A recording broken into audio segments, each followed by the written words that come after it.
जनतेच्या वतीनं आपलं मनापासून अभिनंदन करतो।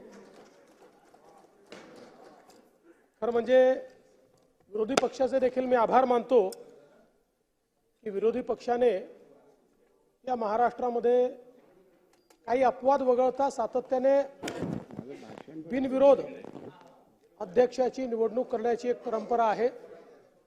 त्या परंपरेचा मान राखत आपल्या निवडीला पूर्ण समर्थन हे दिल्याबद्दल विरोधी पक्षाच्या सर्व सदस्यांचे आणि गटनेत्यांचे मी मनापासून आभार मानतो। खरं म्हणजे अध्यक्ष महोदय, मी पुन्हा येईन असं म्हटलं नव्हतं,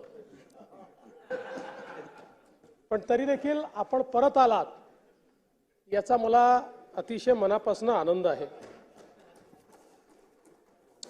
आणि मला याही गोष्टीचा आनंद आहे की राज्यामध्ये एक मुख्यमंत्री, दोन उपमुख्यमंत्री होते, त्यातला एक वकील होता।